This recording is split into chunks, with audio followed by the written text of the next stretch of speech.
सुरवक्ता में आपका स्वागत है। मैं हूं आपके साथ रूबी और आइए करते हैं खबरों की शुरुआत। कौशाम्बी जनपद के कोखराज थाना क्षेत्र में पलटीपुर के पास बेकाबू ट्रैक्टर ने बाइक सवार को पीछे से जोरदार टक्कर मार दी। हादसे में एक ही परिवार के 2 लोगों की मौत हो गई है। मौके पर बाप और बेटी की मौत हो गई, जबकि पत्नी गंभीर रूप से घायल हो गई है, जिसे जिला अस्पताल भेजा गया है। मृतकों का पता दरवेशपुर बताया गया है। मौके पर पहुंची पुलिस ने मृतकों के शव को पोस्टमार्टम के लिए भेज दिया है। वहीं ट्रैक्टर को कब्जे में लेकर पुलिस जांच में जुट गई है। माँ भगवान का रूप होती है, लेकिन जब माँ ही अपने बच्चे को मरने के लिए फेंक दे तो उसे क्या कहेंगे। ऐसा ही एक मामला शिवपुरी के पोहरी थाना क्षेत्र अंतर्गत ग्राम परीक्षा में देखने को मिला, जब एक कलयुगी माँ ने अपने नवजात बच्ची को सड़क के किनारे छोड़ दिया। ग्रामीणों की सूचना पर डायल 100 ने मौके पर पहुंचकर बच्ची को पोहरी के उप स्वास्थ्य केंद्र में भर्ती कराया। वहीं इस नवजात बच्ची को किसने फेंका है, पुलिस द्वारा फिलहाल इसकी जांच की जा रही है। के ना कुछ कपड़े ना सॉलिड बेचारी डली हुई है। जैसे हमको मालूम पड़ा वैसे हम अपना बच्चों का काम है वहाँ देखा कि बहुत सब्जी लगी हुई है लोग। लेकिन सबसे अच्छा हुआ कि यहाँ की पब्लिक ने तुरंत उसको शॉर्ट से ढक दिया। सालों से थाने में जब्त वाहन उनके मालिकों को सौंपने के बाद भले ही प्रशासन कर रही हो, लेकिन चंदेरी क्षेत्र की पुलिस चौकियों में जब्त वाहनों की हालत इतनी बदहाल हो चुकी है कि पुलिस तो दूर, इन वाहनों के मालिक भी इन्हें पहचान नहीं सकते हैं। चंदेरी क्षेत्र में कई वर्षों से सैकड़ों की संख्या में वाहन अलग अलग चौकियों में जब्त हैं, जो कि पूरी तरह कंडम हो चुके हैं। अधिकतर वाहनों के पार्ट्स गायब हैं। ये सुनकर थोड़ा अजीब जरूर लगेगा कि चंदेरी थाने में जब्त वाहनों के पार्ट्स गायब हो रहे हैं, पर यह 100% सच बात है। थाने में खड़े वाहनों से battery, visor, horn, silencer, meter, पहिया, टायर सहित अन्य पार्ट्स गायब हो गए हैं। पुलिस सूत्र बताते हैं कि थाने में कोई चोर चोरी करने के लिए नहीं आता है, पर थाने में खड़ी पुरानी जब्त वाहनों के पार्ट्स गायब होने पर पुलिस पर प्रश्न चिन्ह लग रहा है। पुलिस अधिकारी सब कुछ जानकर भी अनजान बनते हैं। ये भी बताया गया है कि ऐसी सैकड़ों वाहन हैं जिसे लेने के लिए कोई भी नहीं आता है। और इधर जामताड़ा में एक ही जगह पर 2 दुर्घटनाएं होने का मामला सामने आया है। जामताड़ा दुमका मुख्य मार्ग में धसनिया के पास 2 दिन पहले एक टेलर मकान में घुस गया, जिसे एक महिला गंभीर रूप से घायल हो गई है। इस दुर्घटना के बाद उसी जगह पर 2 ट्रक एक दूसरे को बचाने के क्रम में दुर्घटनाग्रस्त हो गए हैं, जिसमें एक ट्रक पलट गया है। हालांकि इस घटना में किसी को चोट नहीं आई है, लेकिन अक्सर इस जगह पर दुर्घटना होने के कारण ग्रामीण डरे हुए हैं और काफ़ी नाराज हैं। दुर्घटना के बाद पुलिस मौके पर पहुंची है और वाहनों को सड़क से हटाने का प्रयास कर रही है। घटना हुई है दहने तो टेलर रास्ता पे एक्सीडेंट हुआ था। उधर ये गाड़ी आ रहा था, पलटी मार दिया, उधर गड्ढा में चक्का चला गया। कितनी स्पीड में था? स्पीड ज्यादा नहीं थी। महिला का भी भीतर अंदर नहीं चोट है, वो हॉस्पिटल में भर्ती है, सीरियस पोजीशन में है। गाड़ी वाला मालिक का कोई खोज नहीं है, कहाँ है क्या नहीं। आदमी दबा हुआ है, उसका कोई देखभाल कोई नहीं कर रहा कोई। प्रदेश में बढ़ते बलात्कार, महिला उत्पीड़न के मामलों को लेकर शहडोल में जिला कांग्रेस अध्यक्ष आजाद बहादुर सिंह के नेतृत्व में कांग्रेसियों द्वारा बाबा साहब अम्बेडकर चौक पर मौन धरना देकर विरोध जताया गया। इस संबंध में जिला कांग्रेस अध्यक्ष आजाद बहादुर सिंह ने कहा कि भारतीय जनता पार्टी की सरकार में पूरे प्रदेश में लगातार दुराचार के मामले बढ़ रहे हैं, जिस पर सरकार किसी तरह का अंकुश नहीं लगा पा रही है। प्रदेश के कई जिलों में इस तरह की घटना रोजाना सुनने में आ रही है। दुराचार सहित अन्य कई मामले लगातार उजागर हो रहे हैं। पूरे प्रदेश में कानून व्यवस्था भी पटरी से उतरी हुई है। सरकार अवैध उत्खनन पर अंकुश नहीं लगा पा रही है। इस दौरान उत्तर प्रदेश के हाथरस सहित प्रदेश के अन्य जिलों में हुई घटना को लेकर कैंडल जलाकर श्रद्धांजलि अर्पित की गई। इस मौके पर प्रमुख रूप से जिला कांग्रेस अध्यक्ष आजाद बहादुर सिंह, पूर्व विधायक कमला सिंह, प्रदेश महामंत्री नीरज द्विवेदी, किसान कांग्रेस के प्रदेश महामंत्री विजय सिंह और एजाज खान सहित सभी कांग्रेसी मौजूद रहे। रतलाम में 4 लेन पर घटला ब्रिज पर सोमवार सुबह 4 बजे कार पलटने से कार में सवार 5 लोग घायल हो गए हैं, जिनमें से एक युवक की इलाज के दौरान जिला अस्पताल में मौत हो गई। वहीं अन्य 4 घायलों का इलाज जारी है।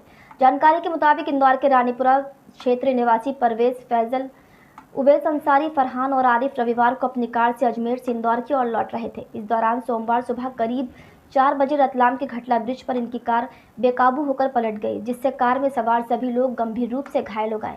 इन सभी घायलों की उम्र 22 से 24 वर्ष बताई जा रही है। ये तकरीबन रात को 3:15 साढ़े 3 बजे का आसपास की घटना है और गड्ढे को बचाने के चक्कर में स्टीयरिंग थोड़ा टाइट कट गया भाई से, दोस्त से मेरे, तो गाड़ी लेफ्ट साइड पलटी खा गई। अखिल भारतीय विद्यार्थी परिषद द्वारा विश्वविद्यालय और महाविद्यालयों में प्रवेश तिथि आगे बढ़ाने और ऑनलाइन पंजीयन शुरू करने हेतु ज्ञापन दिया गया। छात्रों की ऑनलाइन पंजीयन प्रक्रिया बंद होने के कारण हजारों छात्रों का पंजीयन नहीं हो पाया, जिससे कई छात्र प्रवेश से वंचित होते हुए नजर आ रहे हैं। ऐसे छात्र अपने आगे के भविष्य और पढ़ाई को लेकर मानसिक रूप से प्रताड़ित है। ज्ञापन में मांग की गई है कि तत्काल प्रभाव से ऑनलाइन पंजीयन प्रक्रिया प्रारंभ कर प्रवेश तिथि आगे बढ़ाई जाए और प्रवेश सीट में वृद्धि की जाए। साथ ही प्रदेश सरकार द्वारा मांगे नहीं मानने पर उग्र आंदोलन की चेतावनी दी गई। अंतिम चरण अभी जारी है, पंजीयन नहीं हो पाया, जिससे कहीं ना कहीं छात्र प्रवेश में वंचित होते हुए नजर आ रहे हैं। ऐसे छात्र अपने आगे के भविष्य व पढ़ाई को लेकर मानसिक सुखबिरावल नगर मंत्री अखिल। खबरों के अंत में बात करेंगे मंदसौर की, जहां कांग्रेस कार्यकर्ताओं द्वारा हाथरस में हुई घटना को लेकर रैली निकालकर विरोध प्रदर्शन किया गया। कांग्रेस नेता श्यामलाल जोगचंद के नेतृत्व में सैकड़ों कार्यकर्ताओं के साथ संजय गांधी उद्यान से गांधी चौराहे तक पैदल मार्च निकाला गया और योगी सरकार मुर्दाबाद के नारे लगाए गए। वहीं योगी आदित्यनाथ के विरोध में तहसीलदार को राष्ट्रपति के नाम ज्ञापन दिया गया। ज्ञापन में पीड़िता को जल्द से जल्द न्याय और दोषियों को फांसी की सजा की मांग की गई। नेता श्यामलाल जोगचंद ने कहा कि किसान विरोधी बिल को वापस लिया जाए। वहीं मध्य प्रदेश और उत्तर प्रदेश में बहन बेटियां सुरक्षित नहीं है। कानून व्यवस्था पूरी तरह खत्म हो गई है और शासन में बैठे कर्मचारी और नेता पद का दुरुपयोग कर रहे हैं। वहीं श्यामलाल ने कहा कि शिवराज सिंह चौहान के राज में भी यही हो रहा है। बेटियों के साथ आए दिन दुष्कर्म की घटनाएं सामने आ रही हैं। ऐसे में ऐसी सरकार को उखाड़ फेंकना चाहिए और प्रधानमंत्री नरेंद्र मोदी को तुरंत इस्तीफा दे देना चाहिए। इकट्ठे हुए और उन्होंने आज एक ज्ञापन दिया और ये मैसेज किया है देश के पीएम को, प्रधानमंत्री को, कि भैया इस देश की बहु बेटियों को सुरक्षित रखो और इस देश की बेटियों को जलाओ मत। और अगर कोई बैठने गया है तो उसको शोक संवेदना व्यक्त करने जा रहा है तो उनको रोको मत। इसके लिए यहाँ पर आज का आंदोलन था। शहडोल की बुढ़ार तहसील में अंबेडकर भवन प्रांगण से मनीषा वाल्मीकि कैंडल HB यात्रा प्रारंभ हुई।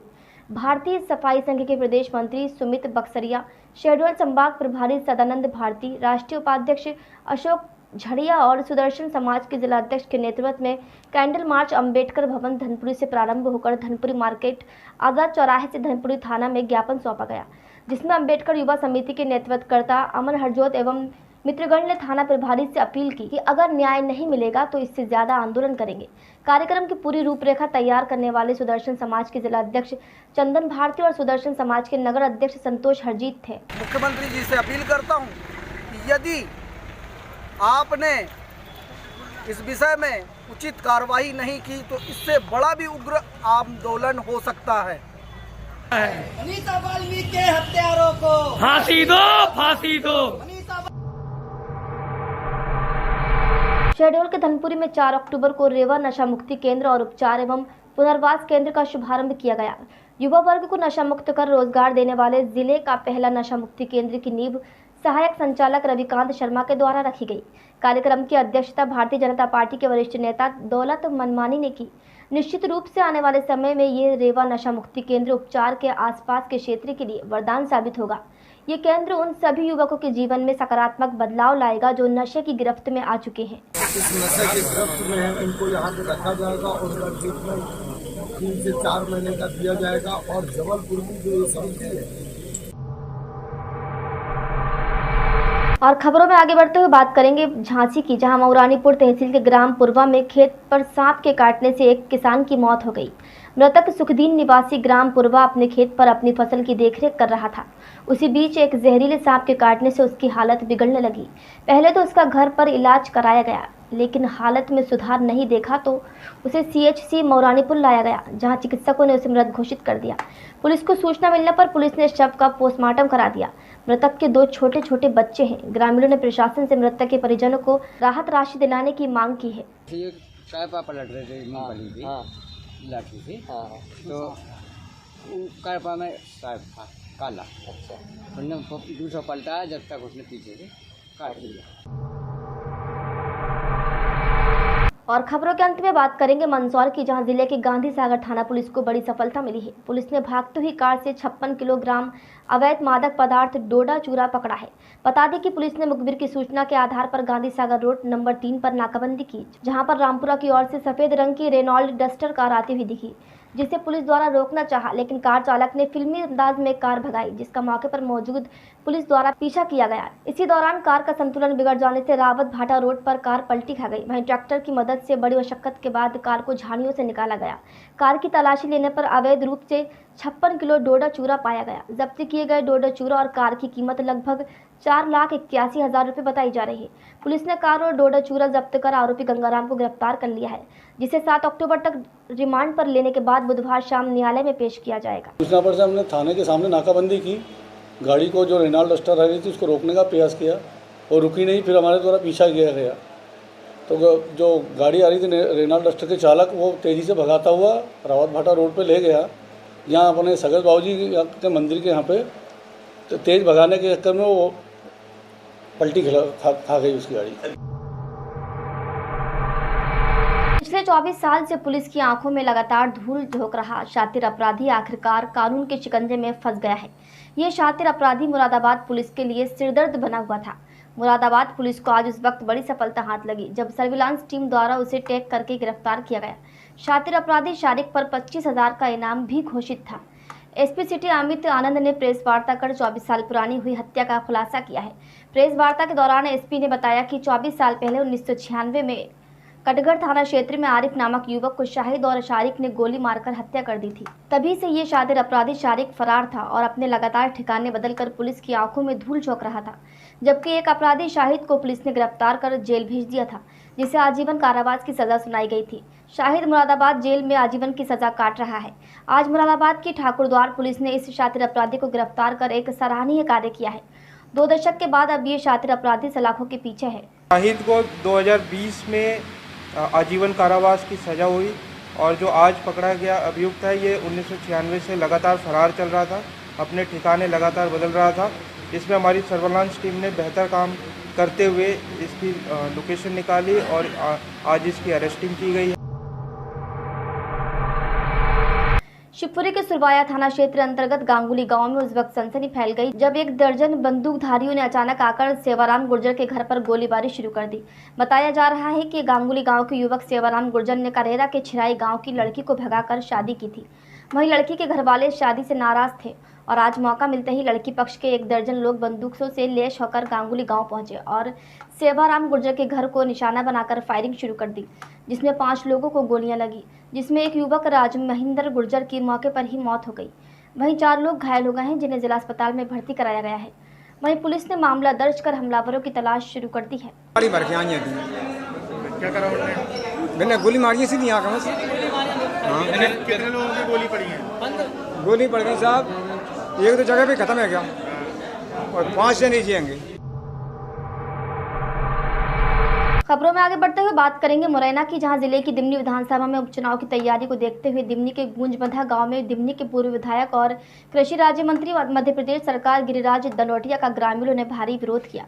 विधायक को ग्रामीणों ने काले झंडे दिखाए और वापस जाओ के नारे लगाए। जब प्रशासन को खबर मिली तो गांव में पहुंचकर लोगों को समझाइश दी गई, तब कहीं जाकर ग्रामीण शांत हुए। रुपए लेने के लिए है नहीं, क्योंकि हम बिकाऊ नहीं है, हम स्वाभिमानी मतदाता हैं। बात सुन लो पहले मेरी। विरोध पार्टी बंदी को लेके कर रहे हैं। कोई पार्टी बंदी को लेकर विरोध नहीं है। 35 करोड़ कहाँ से घुसा रहे हैं बीच में? 35 करोड़ इसलिए घुसा रहे हैं कि अभी तक उन्होंने कोई सुनवाई नहीं की। ये माना जाए अभी तक उन्होंने मेरी दूसरे पक्ष का विरोध सुन लो। अभी तक उन्होंने कतई कोई आने की प्लानिंग नहीं की। और इधर उत्तर प्रदेश के जनपद फिरोजाबाद टूंडला में उप मुख्यमंत्री डॉक्टर दिनेश शर्मा और जनपद के प्रभारी मंत्री राजेंद्र प्रताप मोती सिंह पहुंचे। 37 करोड़ की लागत से फिरोजाबाद जलसेर मार्ग का चौड़ीकरण और स्वयं सहायता की समूह की महिलाओं द्वारा निर्मित ड्रेस सिलाई का वहीं 1,50,60,000 का चेक प्रदान सहित अनेक योजनाओं के उद्घाटन और शिलान्यास की जनपद को सौगात दी। उप मुख्यमंत्री डॉक्टर दिनेश ने कहा कि शिक्षित युवाओं के लिए प्रदेश सरकार 3 लाख नौकरियां निकाल रही है, जो जल्द ही उन्हें मिल जाएगी। वहीं मंत्री मोती सिंह ने कहा कि जनपद की 2 महत्वपूर्ण लुप्त हो चुकी सिरसा व सेंगर नदी का जीर्णोद्धार कराया गया है। अब जनपद को भरपूर पानी मिलेगा। इसके साथ ही मंत्री मोती सिंह ने क्षेत्र के लोगों की बिजली कटौती की समस्या को गंभीरता से लेते हुए 24 घंटे बिजली आपूर्ति का भरोसा दिलाया। इस दौरान जिलाधिकारी चंद्र विजय सिंह, वरिष्ठ पुलिस अधीक्षक सचिंद्र पटेल, मुख्य विकास अधिकारी नेहा जैन सहित पार्टी के सभी जनप्रतिनिधि, पदाधिकारी और कार्यकर्ता उपस्थित रहे। सरकार किसी प्रकार की नौकरियों में संविदा की भर्ती परमानेंट नौकरी करने के बाद में संविदा का 5 साल रहे या 6 साल रहे, इस प्रकार का कोई कार्यक्रम सरकार के द्वारा तैयार नहीं किया गया है।